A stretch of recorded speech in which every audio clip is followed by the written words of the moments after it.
Diz assim, meus irmãos, a palavra do Senhor, Deuteronômio, capítulo 5, a partir do verso 6.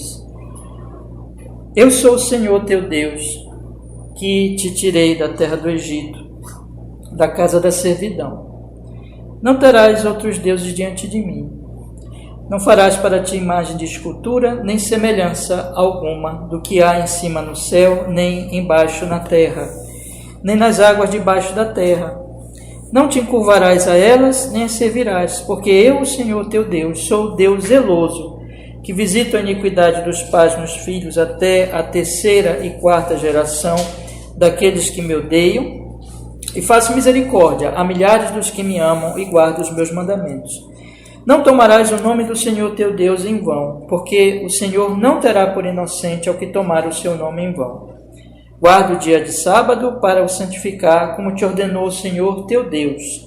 6 dias trabalharás e farás todo o teu trabalho, mas o 7º dia é o sábado do Senhor teu Deus. Não farás nenhum trabalho nele, nem tu, nem teu filho, nem tua filha, nem o teu servo, nem a tua serva, nem o teu boi, nem o teu jumento, nem um animal algum, nem o estrangeiro que está dentro das tuas portas, para que o teu servo e a tua serva descansem como tu. Porque te lembrarás que foste servo na terra do Egito, e que o Senhor teu Deus te tirou dali com mão forte e braço estendido. Por isso o Senhor teu Deus te ordenou que guardasses o dia de sábado. Honra teu pai e a tua mãe, como o Senhor teu Deus te ordenou, para que se prolongue os teus dias e para que te vá bem na terra que te dá o Senhor teu Deus. Não matarás, não adulterarás, não furtarás, não dirás falso testemunho contra o teu próximo, não cobiçarás a mulher do teu próximo, e não desejarás a casa do teu próximo, nem o seu campo, nem o seu campo, nem o seu servo, nem a sua serva, nem o seu boi, nem o seu jumento, nem coisa alguma do teu próximo. Amém. Vamos orar? Ó Deus, perdoe qualquer pecado que houver em nossa alma nesse momento, pelo sangue de Jesus. E nós rogamos que nos conceda a direção do Espírito Santo para estudarmos hoje, Pai, continuarmos estudando esses mandamentos preciosos e que entendamos melhor e que não só entendamos, mas cresçamos na obediência a eles, para a sua glória em Cristo Jesus, para o nosso bem eterno. Nós oramos assim, Jesus, nós agradecemos. Amém e amém. Pode sentar, meus irmãos.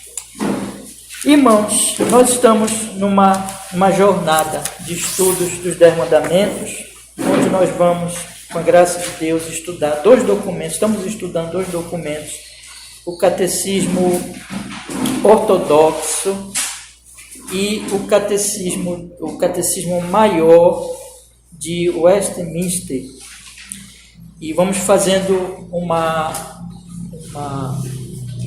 mesclagem, né, entre os dois, estudando primeiro o ortodoxo, depois estudando o catecismo maior, porque o catecismo maior ele é bastante assim detalhista, né, sobre a vontade do Senhor em cada mandamento. Então é muito importante nós aproveitarmos esse ensino também do catecismo maior. Uma coisa que eu quero sempre lembrar para vocês, que nós não estamos aqui apresentando, irmãos, regras morais. Nunca posso deixar de aqui ali mencionar isso e de que nós guardemos isso no coração. Não tenho interesse de passar para vocês um monte de regras, pura e simplesmente, mas dentro de uma realidade espiritual que nós estamos estudando esses mandamentos. Que nós estudamos lá no Catecismo Ortodoxo, ou seja, que ele é aquele que legisla, que é o único Deus verdadeiro que pode e que tem toda a autoridade divina de ordenar o que é certo, o que é errado. Ele é o Deus nosso em Jesus, né? Que nos salvou, que nós não somos salvos por praticar mandamentos, mas nós somos salvos por meio de Jesus, que morreu e pagou por nossos pecados, e que nós estamos em aliança com Deus, e que Ele é o nosso Deus, e que, portanto, irmãos, nós fazemos isso, em terceiro lugar, para Ele, em gratidão a Ele, né? Não para sermos salvos, mas porque nós amamos a Ele, amamos os seus caminhos, e desejamos viver em obediência a Ele. Então, é dentro dessa realidade espiritual que nós devemos estudar sempre os mandamentos, e não como uma mera coleção de regras. Deus nos guarde disso, porque não é moralismo pura e simplesmente, mas é, na verdade, obediência a Deus, porque fomos salvos já por Ele e amamos a Ele. E Ele é o nosso Senhor, a quem queremos agradar. Este primeiro mandamento nós já estudamos aqui dentro do Catecismo Maior, que é essa folha que eu dei para vocês, já há algumas semanas. Já estudamos a primeira pergunta, que na verdade é apenas aqui a afirmação de qual é, o primeiro mandamento. A segunda pergunta, que fala sobre os deveres exigidos neste primeiro mandamento, e nós já começamos a estudar semana passada sobre os pecados proibidos no primeiro mandamento. Então eu queria ler com vocês até o início da pergunta 105, vamos ler as 3 perguntas, e o iniciozinho da resposta da 105. Pergunta 103, qual é o primeiro mandamento? Resposta: o primeiro mandamento é: não terás outros deuses diante de mim. Pergunta 104, quais são os deveres exigidos no primeiro mandamento? Resposta: os deveres exigidos no primeiro mandamento são conhecimento e o reconhecimento de Deus como o único e verdadeiro Deus e nosso Deus, como também adorá-lo e glorificá-lo como tal, mediante o pensar, o meditar nele, lembrar-se dele, tendo em alta conta, honrando, adorando, preferindo, amando, desejando, temendo, crendo nele, confiando, esperando, deleitando e regozijando-se nele, sendo zeloso por ele, aclamando por ele, dando-lhe todo louvor e graças, e prestando-lhe toda obediência e submissão com todo ser, sendo cuidadoso em agradá-lo em todas as coisas e entristecendo-se por ofendê-lo em algo, caminhando humildemente com ele. Então isso aqui é um excelente resumo, porque isso é uma coisa que nós vamos estudar a vida toda e compreender melhor durante toda a nossa vida, progredindo na nossa vida espiritual, mas é um excelente resumo dos deveres exigidos neste mandamento, que eu vou resumir mais ainda aqui com algumas poucas palavras. Então, basicamente, procurar conhecer o Senhor, e nós já o conhecemos, na verdade, mas nós vamos procurar conhecer mais ainda Ele, na medida que nós vamos conhecendo, reconhecê-lo como Senhor e nosso único Senhor e nosso Deus, e adorá-lo e glorificá-lo dessa forma, conforme esse conhecimento que Ele tem dado de si mesmo a nós, por meio do Evangelho, E como é que nós vamos glorificá-lo? Vamos glorificá-lo pensando nele, meditando nele. Nós devemos, dentro de tudo isso, lembrarmos sempre dele e termos em alta conta o Senhor, honrando, adorando, preferindo e amando, desejando, temendo, acima de todas as coisas e criaturas. Ele é o Senhor, Ele é o principal para nós. E também, dessa forma, nós devemos ter fé nele, devemos confiar nele, esperar nele. E ele deve ser o nosso deleite e a nossa alegria. E devemos ser zelosos por ele, ter um zelo de buscá-lo, de fazer a sua vontade. E devemos nisso, já que nós confiamos e somos zelosos, dentro de todo esse assunto de adorar e de viver para ele, se ele é a nossa confiança, nós devemos clamar a ele, nós devemos orar, nós devemos prestar-lhe louvor e graças, clamar nas nossas necessidades, louvá-lo e dar graças em tudo, prestando toda obediência e submissão com todo o ser. Devemos nos esforçar para que todo o nosso ser, todas as nossas faculdades estejam em submissão a Ele, e sendo cuidadosos para agradá-lo em todas as coisas. Ou seja, observe, aliás, eu nem enfatizei muito isso semana passada, eu queria enfatizar agora. Observe essas 2 palavras, todo o ser e todas as coisas.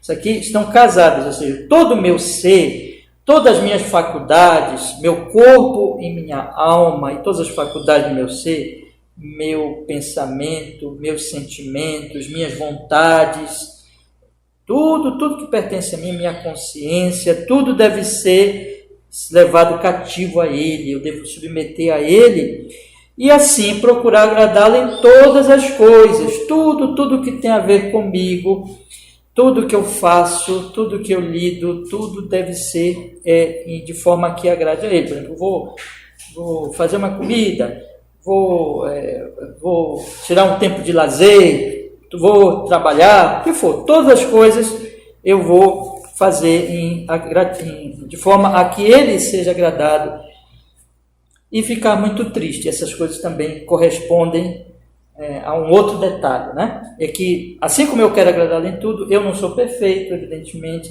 e eu devo me entristecer muito por ofendê-lo em alguma coisa, e, portanto, vou caminhando sempre humilde diante dele, né? Não vou ser arrogante, querendo eu determinar as coisas, mas sempre com humildade, buscando a vontade dele, me arrependendo dos meus pecados, reconhecendo onde eu errei, e assim por diante. Vejam, irmãos, então aqui são os deveres. O outro lado de obedecer a esses mandamentos, sabendo então os primeiros deveres, é saber o que correspondentemente o mandamento proíbe, né? Porque assim como, e tem sempre esses dois lados que eu queria inclusive que os irmãos guardassem muito isso na sua mente, no seu coração. Todo mandamento ele tem deveres e proibições, e esses deveres eles estão no próprio mandamento, e as proibições elas resultam dos deveres, né? Porque, veja, se eu devo adorar só a Deus e buscar conhecê-lo, isso traz uma proibição, que nós já vemos aqui no início. Eu devo evitar o ateísmo, né? Então, veja, eu quero colocar as coisas uma do lado da outra para vocês perceberem como um dever ele resulta numa proibição, né? Isso é muito importante quando nós estudamos os mandamentos, nós percebemos isso. Desde que eu tenho dever, está lá no início da pergunta 104, de conhecer a Ele, de reconhecê-lo como Deus, único Deus e o meu Deus, eu devo também estar proibido de ser ateu, né? De ser ateu. Então vamos ler aqui, você vê, quer dizer, o que é um ateu? É alguém que não considera Deus, é alguém que Deus para ele não é Deus, não existe na verdade, né? Então vamos ver aqui, sempre nessa relação entre deveres e resultado dos deveres, que são as proibições, né? O outro lado da moeda, digamos assim. Então, eu vou ler com vocês agora. Quais são os pecados proibidos no primeiro mandamento? Resposta, pergunta 105, né? Vamos ver agora a resposta.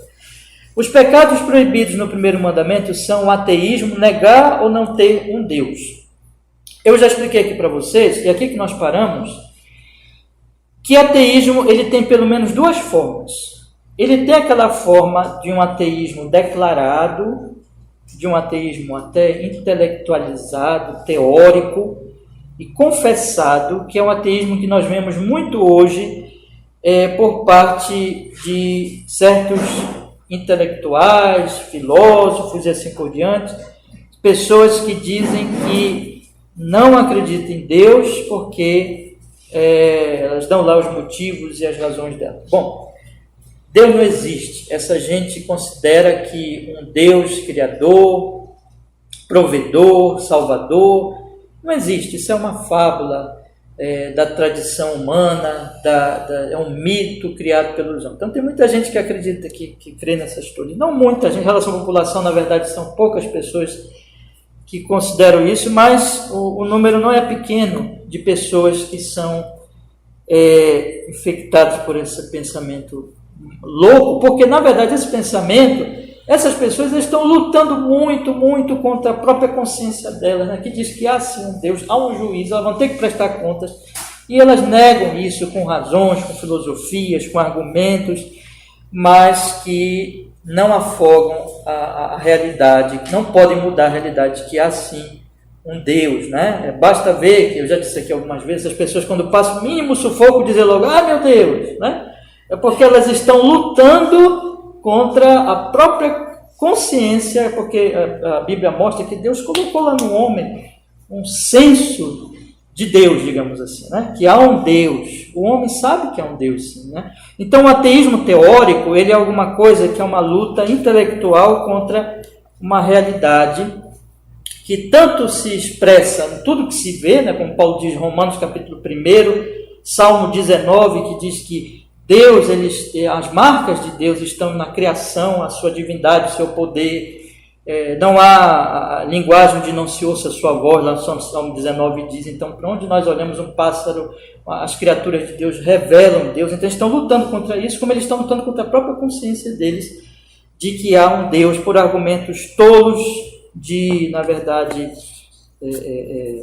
sem nenhuma sabedoria, sem nenhuma verdadeira inteligência, né?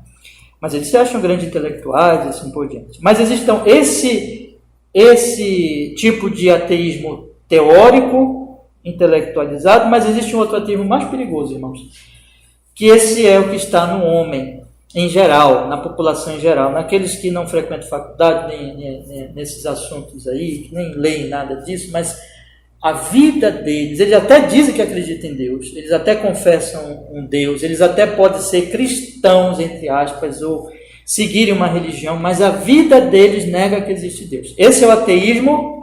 Veja, o primeiro ateísmo é o ateísmo teórico, né? Esse ateísmo que eu estou falando, que é muito mais perigoso, é o ateísmo prático.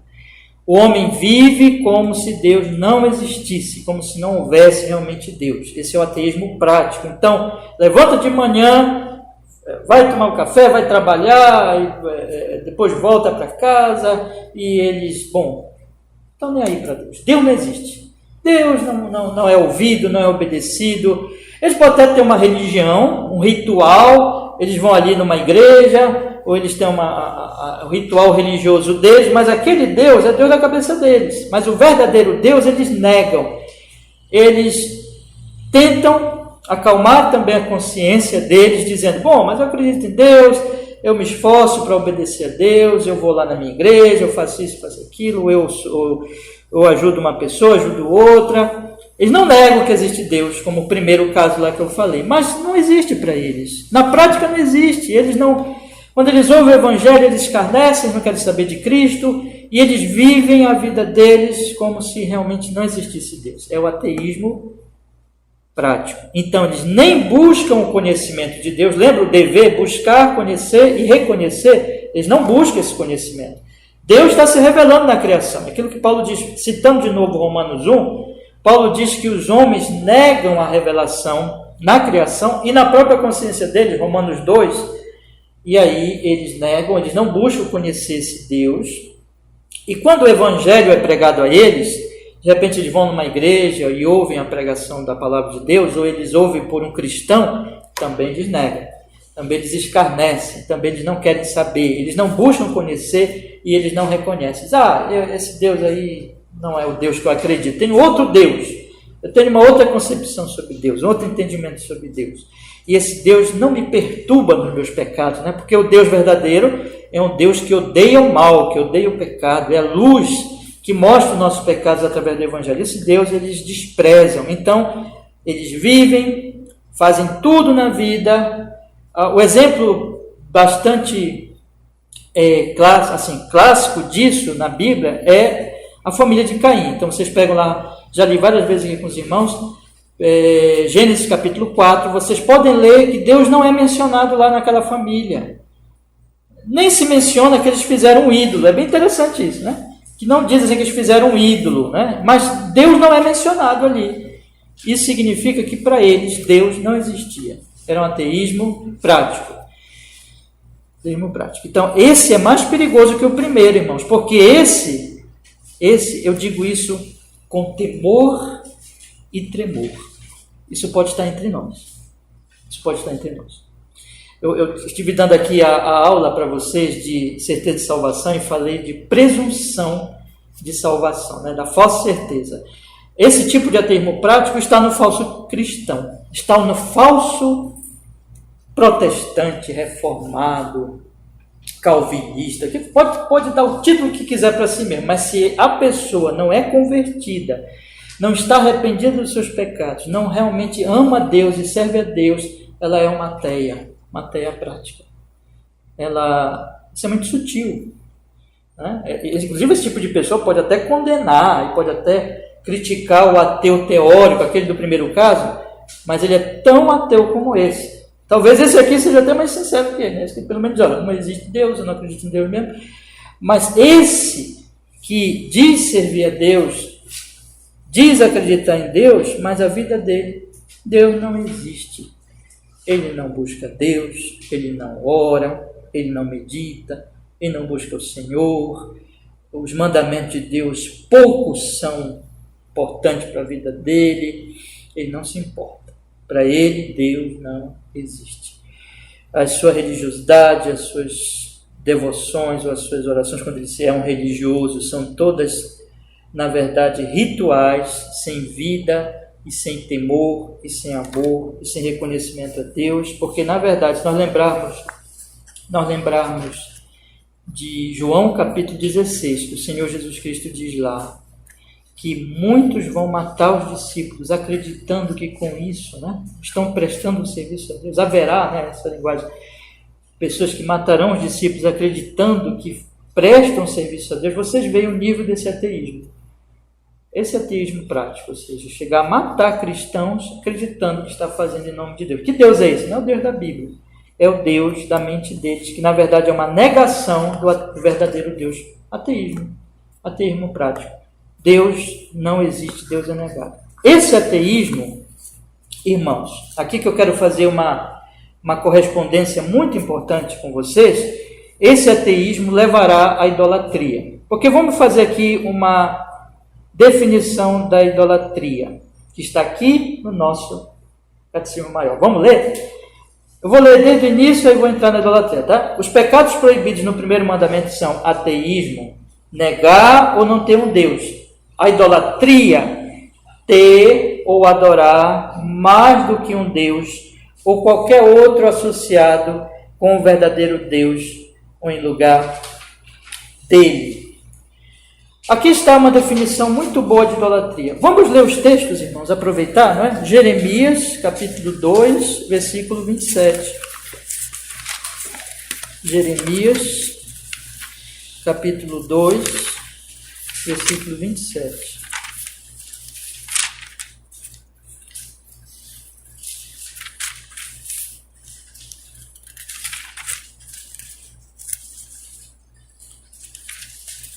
Jeremias, capítulo 2, versículo 27.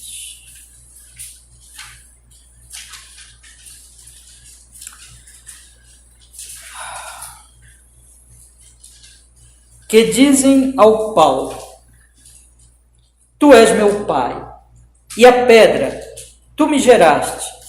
Por que me virar as costas, e não o rosto? Mas no tempo da sua angústia dirão: Levanta-te e livra-nos. Onde, pois, estão os teus deuses que fizeste para ti?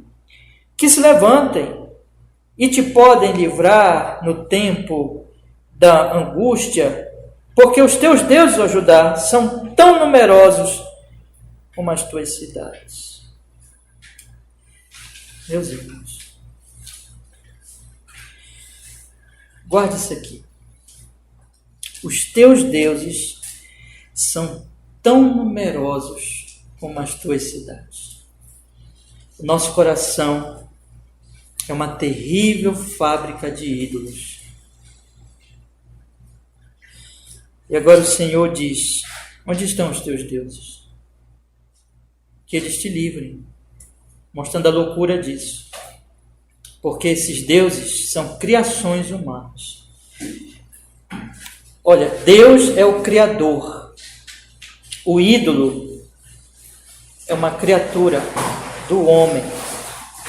Deus é o Criador do homem. Qual é a relação que a Bíblia mostra com Criador e criatura? Porque Deus é o Criador do homem.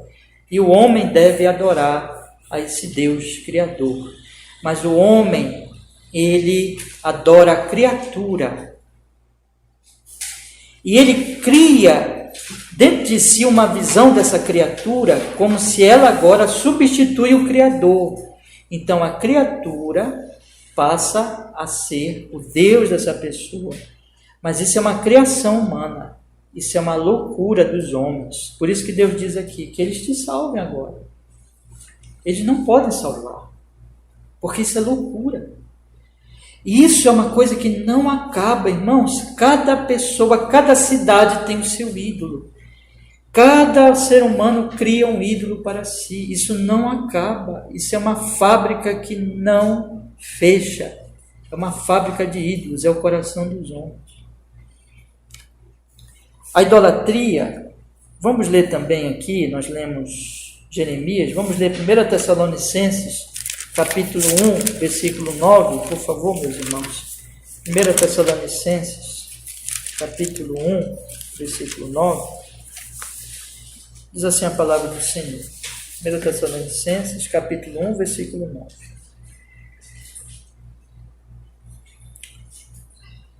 Diz a Escritura, 1 Tessalonicenses 1, 9.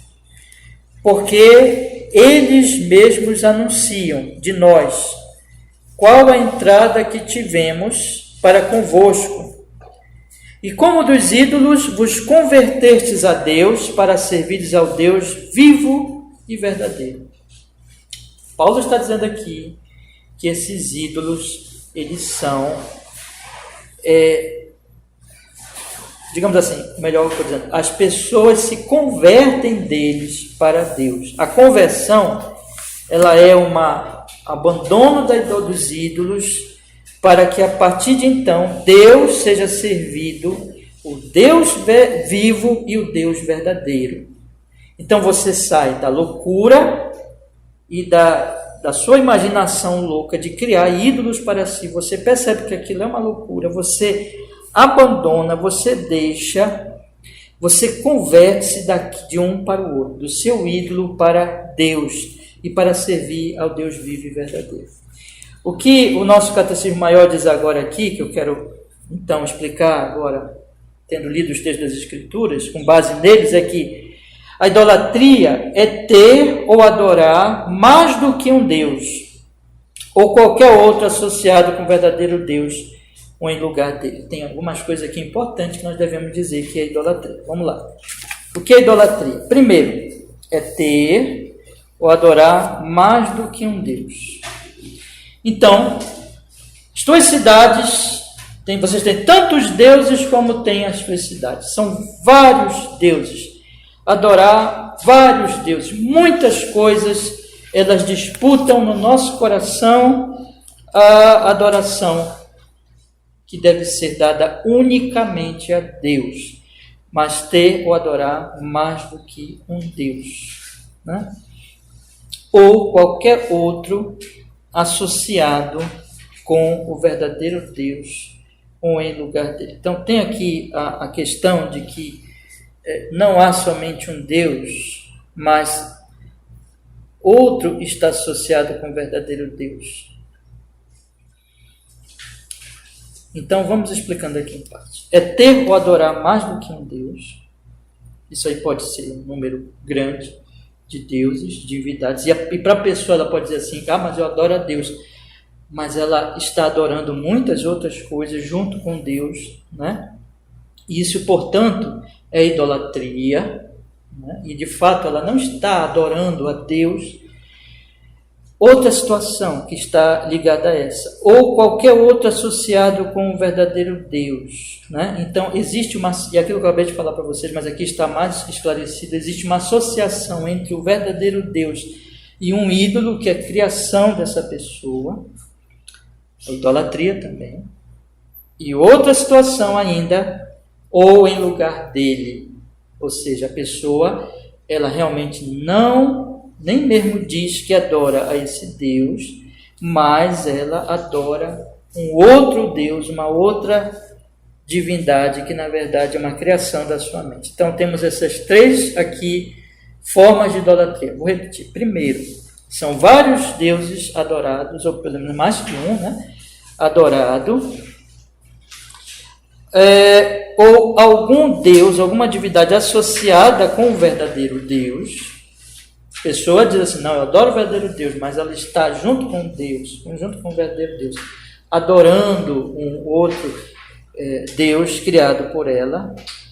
Ou, uma terceira situação da idolatria, essa pessoa então, de fato, ela nem diz que ela adora o Deus verdadeiro, mas ela está adorando um outro Deus. Vamos pensar aqui então, irmãos, se nós olharmos para a primeira parte da primeira pergunta, por isso que eu disse que sempre corresponde, né, o dever com o que é proibido. O dever, primeiro dever O primeiro mandamento, os deveres exigidos do primeiro mandamento são conhecimento e reconhecimento de Deus. Observe bem essa palavrinha aqui, que ela é muito cara para a questão da idolatria, tá, irmãos? Guarde isso. De Deus como único, e outra palavra associada com essa, que é muito cara também, e verdadeiro Deus e nosso Deus. Então, o que é adoração? É quando eu reconheço Deus como único Deus. Por que eu reconheço Deus como único Deus? Estou lendo lá na primeira pergunta ainda. Porque Ele é verdadeiro Deus. Então, adoração de respeito a quê? É que Deus não tem concorrentes. Quando eu estou adorando a Deus, realmente adorando a Deus, as outras coisas ou pessoas ou ideias, o que for, elas não concorrem com Deus. Mas Deus é único. Deus é o único digno do meu louvor, da minha adoração, do meu amor, da minha confiança. Tudo isso que nós estudamos aqui na primeira pergunta, né? Por quê? Por que Ele é único, digno da minha devoção? Porque Ele é verdadeiro. Porque todos os outros deuses que eu tentar colocar no lugar dele será loucura, porque são falsos deuses. Na verdade, são criaturas, são criações da minha própria mente pecaminosa. Então, irmãos, olhando agora para a proibição, por que a idolatria é proibida? Porque a idolatria significa que eu tenho mais que um Deus. Não pode. Mais que um Deus não é adoração, porque mais que um Deus significa que eu tenho ou Deus verdadeiro com outros deuses, ou mais um Deus, ou eu tenho vários outros deuses e não o Senhor. Tanto faz. Idolatria. A idolatria, ela não pode ser o verdadeiro Deus associado com outro Deus, porque a idolatria, ela é, e por isso ela é proibida, porque ela é também, no caso de o verdadeiro Deus associado com um outro Deus. É pecado e é proibido, por quê? Porque nesse caso também eu não estou adorando unicamente ao Senhor, mas eu estou dividido. Eu estou tentando adorar a Deus e servir esse Deus, mas tem outra coisa que também eu estou tentando adorar. Portanto, disputando com Deus. A idolatria também.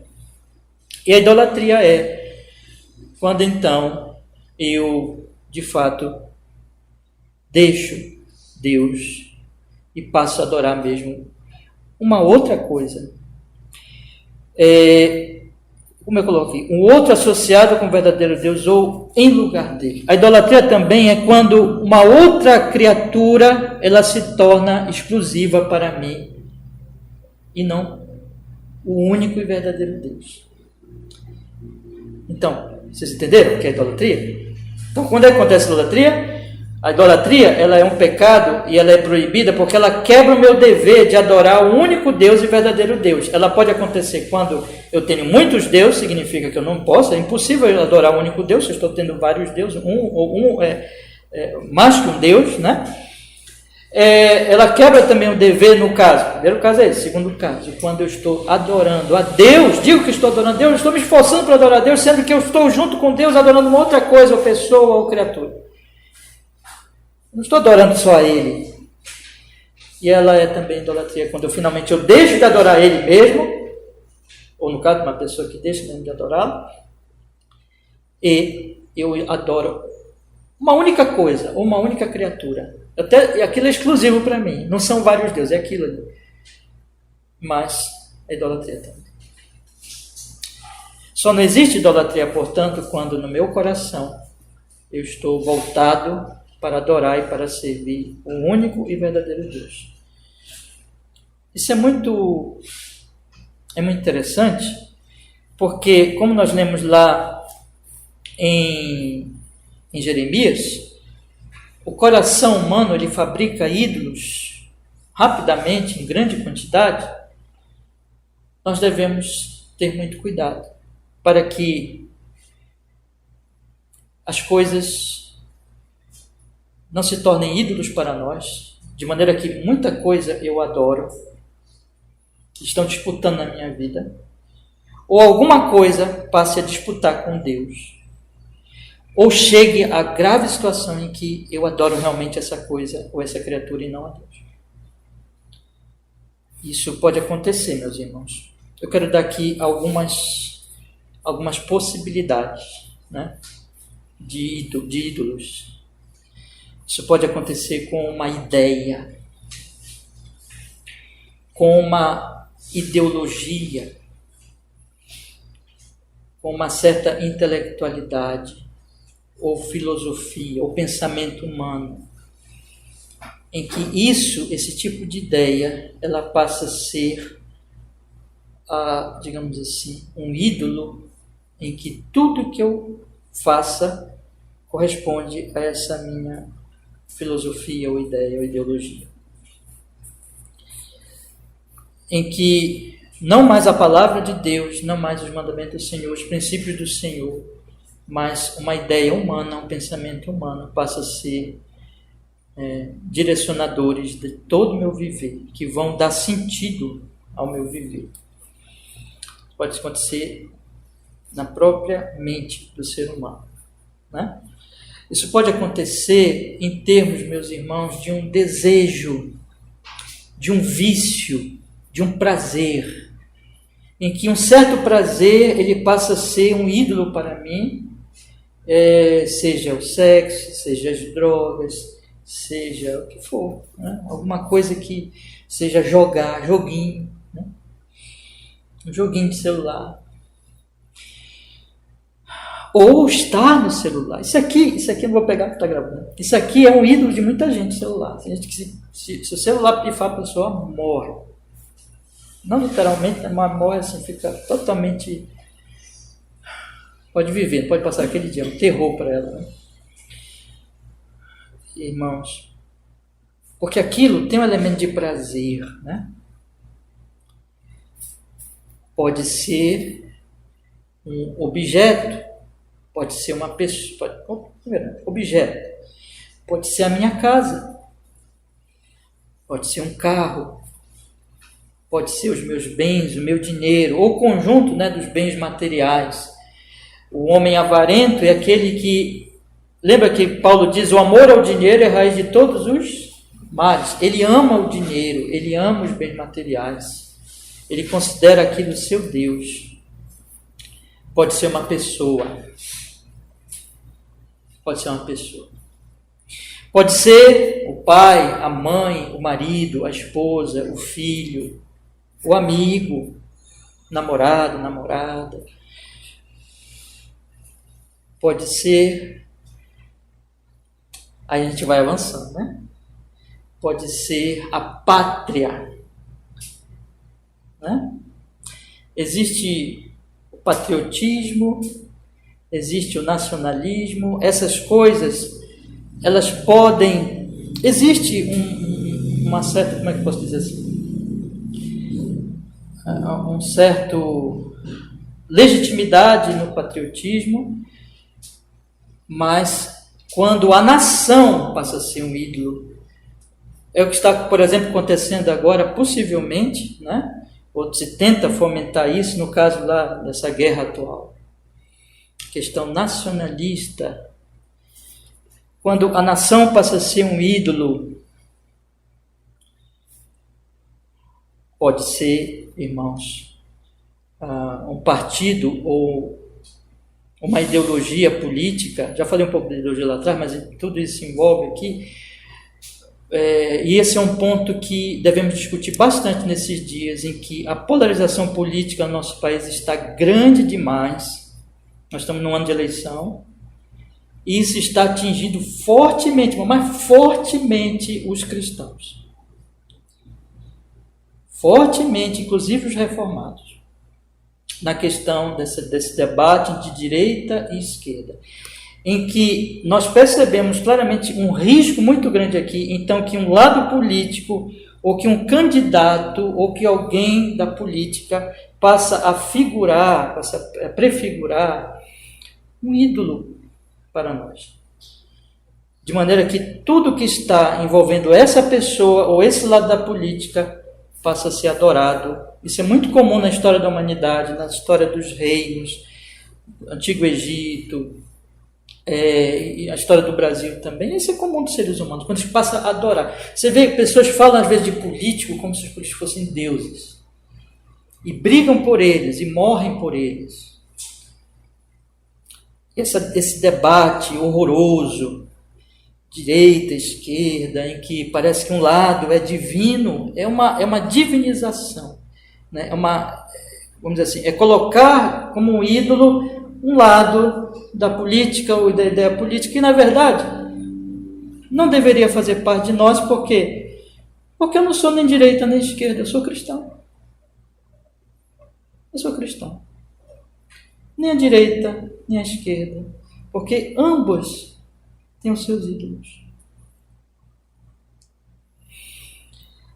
Então, meus irmãos, a coisa ela é muito, muito, muito sutil, porque o nosso coração... De onde vem tudo isso? Eu citei aqui várias coisas, né? Eu citei pensamentos, emoções, faltou falar, né? Emoções, não é tanta coisa que eu queria falar, mas coloquei algumas coisas aqui. Pensamentos, vícios, prazeres, bens, pessoas, nação, partidos, lados políticos, pessoas, figuras políticas, e vocês podem pensar em muitas coisas. Essas coisas estão disputando o seu coração com Deus. Ouça, é seu dever não adorar essas coisas. É seu dever. Você ama Jesus? Você ama Deus? Então Ele é o seu Deus. Ele é o seu objeto de culto, de adoração. É o seu alvo, objeto no sentido ali, que Ele é o meu alvo, Ele é o meu Senhor. A Ele eu devo adorar. O resto é tudo criatura. Tudo criatura. Então, por que isso acontece? Da onde vêm essas coisas? Esses vários exemplos que eu dei. Do coração. Do coração. O coração humano, como dizia já o grande teólogo aí do passado, o coração humano é uma fábrica de ídolos, de forma que, meus irmãos, as pessoas, elas produzem esses ídolos naturalmente. Elas passam a idolatrar sua intelectualidade, passam a idolatrar seus prazeres, passam a idolatrar o trabalho, nem falei do trabalho para ser um ídolo, enfim, passam a idolatrar uma pessoa, uma coisa, passam a idolatrar a nação, passam a idolatrar um político, passa a idolatrar uma ideologia, um partido, porque o coração, ele é idólatra. E mesmo nós cristãos temos que mortificar esse fogo, esse fogo idolátrico todos os dias. Você começar a pensar muito numa coisa, pensar muito numa pessoa e deixar de orar, deixar de buscar Deus. Aí começa a pensar assim, peraí, mas isso aqui não está se tornando um ídolo para mim? Quanto tempo eu tenho pensado, meditado em Deus, na sua palavra? Ele tem sido a minha confiança, ele tem sido, como diz aqui, né, a minha preferência. E quanto tempo eu estou me dedicando a essas outras coisas? Será que um filho, uma filha, um marido, esposa estão se tornando um ídolo? O trabalho, o estudo, o prazer, o lazer? Isso é, irmãos amados, uma luta contínua que nós vamos ter para a nossa vida. E nós temos que mortificar isso. E trazer o nosso coração continuamente a adorar e a servir unicamente ao Senhor nosso Deus. Agora, deixa eu fazer uma ligação entre ateísmo e idolatria. O que leva à idolatria? O ateísmo. O ateísmo teórico ou prático? O ateísmo é a negação de conhecer e reconhecer Deus como o único e verdadeiro Deus. É viver sem buscar conhecê-lo. É viver sem reconhecê-lo. Isso vai trazer idolatria. Porque, irmãos, todos somos adoradores. Guarde isso no seu coração nessa manhã. Todos somos adoradores. Nós não conseguimos passar um dia sem adorar alguma coisa, alguém. Ou nós estamos adorando a Deus, ou nós estamos adorando a criatura. Ouça, como você viveu esta semana? Como você viveu esta semana? O que lhe motivou a sair para trabalhar, para estudar? O que lhe motivou para colocar os seus pés para fora da sua cama? O que motivou os seus planos e as suas ações? A resposta é, seja o que for, você pode colocar do lado, este é o meu Deus. Entendeu? Então, o que a Bíblia nos aponta, meus irmãos? É que nós temos que mortificar nossas tendências para começarmos a olhar para essas outras coisas. E como é que nós temos que fazer isso? Tem que ter uma resolução firme de nós a cada dia nos levantarmos e dizermos assim: Senhor, hoje eu vou te buscar te conhecer e buscar viver esse dia para ti. Eu vou viver essa semana para ti. Sabe de uma coisa? Quando você faz isso, você vai viver aquele dia motivado por uma coisa: agradar a Ele. Honrar Ele em tudo. E aí você vai cuidar do seu filho, marido, dinheiro, trabalho, obedecendo o que Paulo diz lá em Coríntios. Quer comais, quer bebais, quer faças qualquer outra coisa, fazer tudo para a glória de Deus. Para a glória de Deus. É isso, irmãos. A glória de Deus. Então eu queria incentivar muito meus irmãos. Guarde-se da idolatria. Guarde-se da idolatria. Vou deixar para vocês 1 João. Abra sua Bíblia comigo aqui, por favor. Bora decorar esse versículo, irmãos? Esse versículo é facinho de decorar. Decore e cite para você todos os dias. 1 João capítulo 5, versículo 21. Chato? 1 João capítulo 5, versículo 21.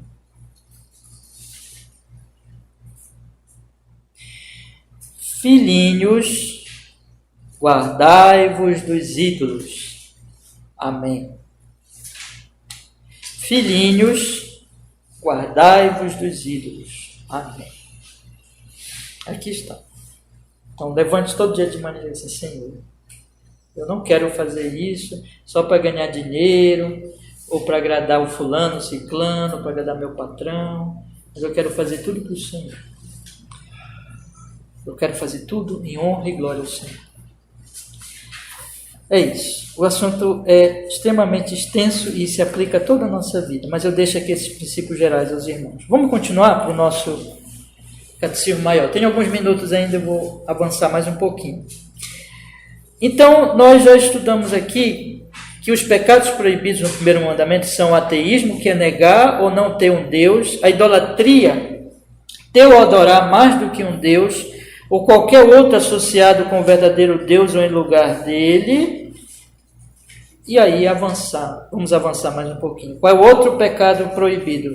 Não tê-lo e não confessá-lo como Deus e o nosso Deus. Salmo 81, versículo 11. Vamos abrir nossa Bíblia? Salmo 81, versículo 11.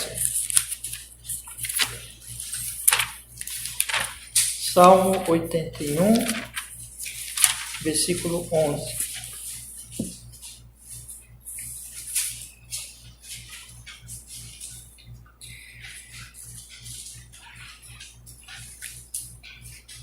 Mas o meu povo, Salmo 81, versículo 11. Mas o meu povo não quis ouvir a minha voz, e Israel não me quis. Eu queria aproveitar e vamos ler também Romanos capítulo 10. Aproveitando aqui também, irmãos, por favor, abram comigo também Romanos capítulo 10. E vamos ler aquele texto muito famoso, mas que tem a ver com isso que eu vou falar agora aqui nesse ponto. Romanos capítulo 10.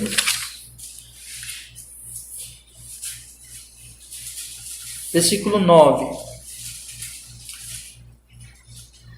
A saber, se com a tua boca confessares ao Senhor Jesus, em teu coração creres que Deus o ressuscitou dentre os mortos, serás salvo. visto que com o coração se crê para a justiça e com a boca se faz confissão para a salvação. Esse ponto aqui é importante agora porque ele diz assim: não tê-lo e não confessá-lo como Deus e nosso Deus. Fala de não tê-lo como Deus e não confessá-lo. O não tê-lo diz respeito ao coração. Quando Paulo diz aqui que é necessário nós confessarmos, se com a tua boca confessares, é necessário nós dizermos Senhor Jesus, e nós declararmos isso, nós falarmos isso. Mas isso só é genuíno quando tem fé. E a fé, meus irmãos, a fé é no coração. Com o coração se crê, versículo 10, e com a boca se faz confissão. Esse não tê-lo e não confessá-lo, de respeito a que no coração a pessoa não crê em Deus.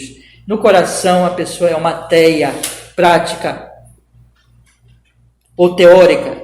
No coração ela tem um outro Deus, um ídolo. E ela, portanto, não confessa. Ou se confessa, a confissão é falsa. Mas o que a Bíblia manda e ordena e prescreve é que tanto o coração como a confissão estejam correspondentes. É possível uma pessoa, por causa do costume, da tradição, ela dizer assim: não, eu creio em Deus, não, eu creio em Jesus, não, eu acredito em Deus. Mas o coração dela não tem fé nisso. O coração dela tem fé no ídolo. Portanto, meus irmãos, não é isso que está aqui, vamos dizer assim, que Deus quer. Mas, quando você crê, você confessa. É impossível eu crer em Deus, é impossível eu confiar em Deus e eu não falar isso para ninguém, e eu esconder isso de todo mundo, e eu não confessá-lo. É impossível. Eu não vou poder negar com as minhas palavras que eu acredito nele, que eu temo a ele. Daí que é proibido tanto não tê-lo como não confessá-lo. É proibido tanto não tê-lo no coração como não confessar que ele é o meu Deus. É proibido não confessá-lo que ele é o nosso Deus. Eu tomar isso como uma coisa escondida. O verdadeiro cristão não consegue esconder isso. O verdadeiro cristão não deixará de confessar a sua fé. Eu não estou dizendo que ele vai ficar por aí falando todo tempo, né? Ah, eu sou cristão, ou cantando aleluia, ou cantando o hino. Não é isso, irmãos. Não é porque tem muita gente que faz isso, que é hipócrita. Eu estou dizendo que a vida dele vai expressar a fé e o amor e o temor, e numa hora apropriada ele vai dizer: eu sou um cristão, eu creio em Deus, eu creio em Jesus. Inclusive porque ele vai ter o quê? Que testemunhar do Evangelho aos seus próximos.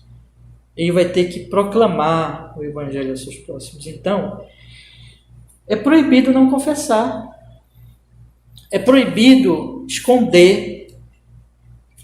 Porque, na verdade, se eu escondo, se eu me envergonho, se eu não quero confessar, e se eu não quero dizer claramente, pagar o preço de ser um cristão, e ir negando isso, é porque provavelmente ali é um indício seríssimo de que na verdade ele não é o meu Deus, de que eu não creio nele, de que na verdade ali é um ídolo.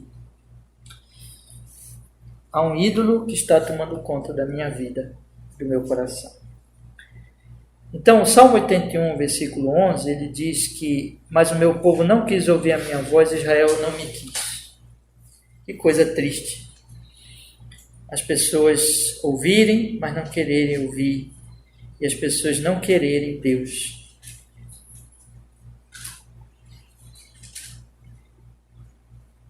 Então, irmãos, vamos avançar mais um pouquinho. O catecismo ele continua dizendo assim: a omissão ou negligência de qualquer coisa devida a ele exigida neste mandamento. Vamos ler Isaías 43. Abra sua Bíblia agora comigo em Isaías 43.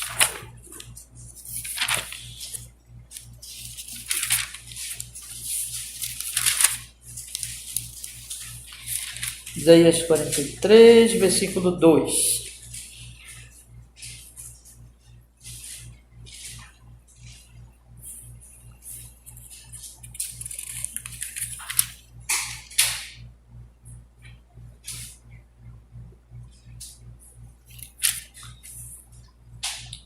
Versículo 2: Quando passares pelas águas, estarei contigo, e quando pelos rios, eles não te submergirão.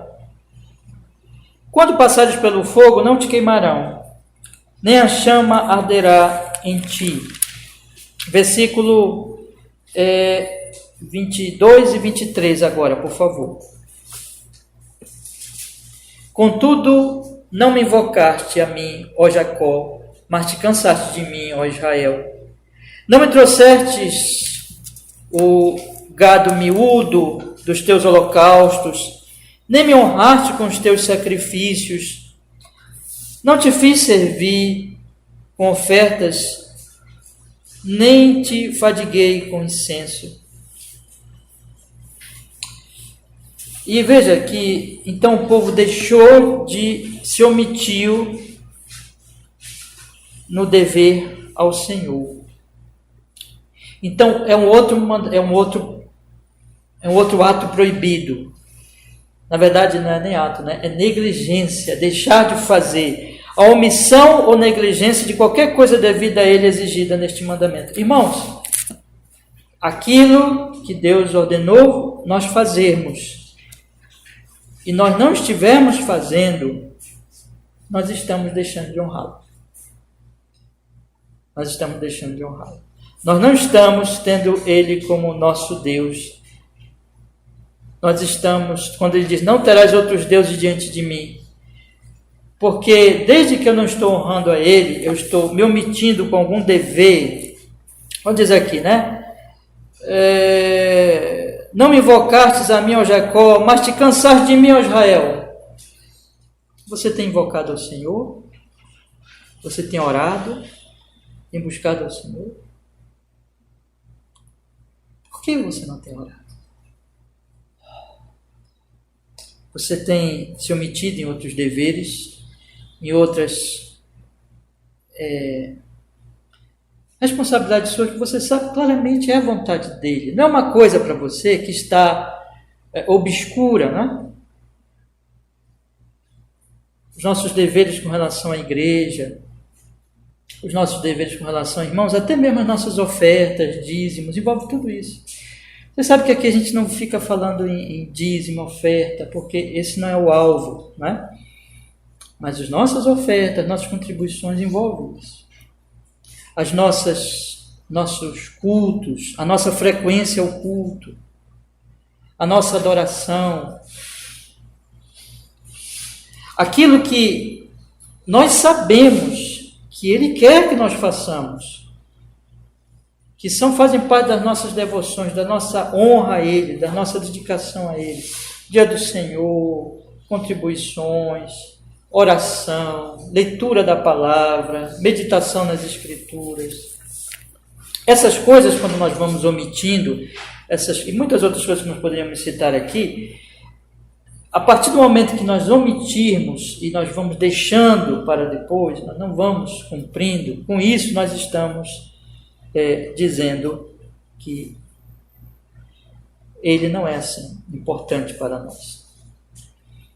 E tem outro detalhe também, outras coisas nós não omitimos, outras coisas nós não somos omissos. Por exemplo, faça uma comparação, essas coisas que eu estou falando aqui são bastante... os irmãos, para nós nos analisarmos bem, mas faça uma comparação entre os seus compromissos com os humanos, com os seres humanos, e os seus compromissos com Deus.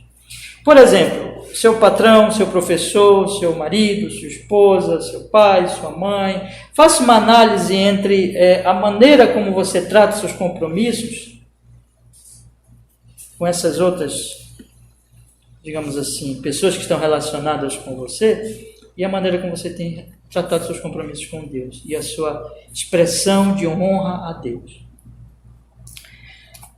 Você tem se omitido as coisas com relação ao Senhor, mas não se omite com relação às pessoas? Por exemplo, irmãos, até o nosso horário.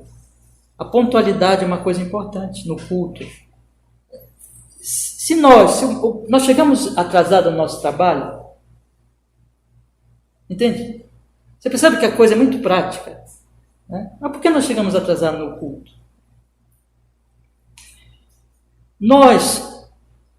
Como é que nós lidamos com as responsabilidades e com a honra aos nossos compromissos com relação aos seres humanos, mas e os compromissos e a honra que nós devemos dar ao Senhor? Então, o que este mandamento também proíbe eu vou colocar aqui então, neste resumo desta palavra que está aqui: a omissão ou negligência de qualquer coisa devida a ele e exigida neste mandamento. O assunto é amplíssimo, mas diz respeito a tudo, o que no final das contas é uma responsabilidade minha com relação ao Senhor e que eu não estou fazendo, e que eu estou negligenciando, e que eu estou tratando com pouca coisa. Depois eu faço isso. Depois eu trato deste assunto ou deste aspecto.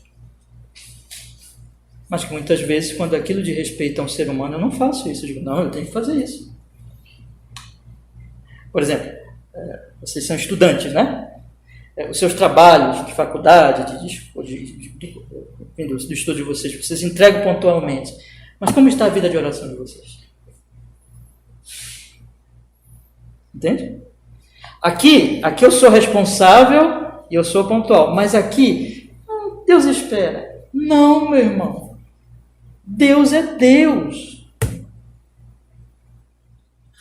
Deus tem que ser mais honrado por você do que um homem. Eu não estou dizendo para você se atrasar lá, para você não ser pontual, para você não entregar seus trabalhos, não é nada disso. Eu estou fazendo uma comparação para que nós percebamos como muitas vezes nós estamos quebrando esse mandamento e pecando contra o Senhor. Isso nós temos que corrigir. Porque temos que crescer na obediência aos seus mandamentos. Este é o primeiro mandamento. Tá bom?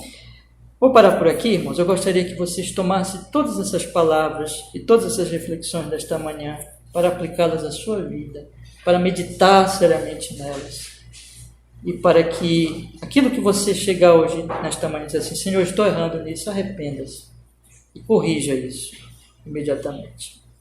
Amém? Porque nós amamos a Ele, não é verdade, irmãos? Vamos orar e vamos pedir que Ele nos fortaleça cada vez mais. Ó Senhor, muito obrigado, porque temos estudado, Senhor. É difícil, é duro quando nós começamos a encarar a vontade do Senhor, porque todos somos falhos e todos temos pecado. Nos perdoe e que nós possamos crescer, Senhor, nosso Deus, nestes deveres, porque afinal amamos ao Senhor e desejamos agradar-lhe em tudo, Senhor. Pela sua misericórdia, pela sua graça, pela obra do Espírito Santo, Senhor, opere na nossa vida de uma tal forma que venhamos realmente crescer nos deveres e deixar aquilo que é proibido, que nós temos falhado, temos pecado contra o Senhor. É pelo nome de Jesus, é em nome de Jesus que nós oramos e descansamos no Senhor. Ó Deus Todo-Poderoso, e pedimos isso e confiamos nisso para a honra e glória do Senhor, para o nosso bem eterno, e nos perdoe os pecados em Cristo Jesus, seu Filho. Amém.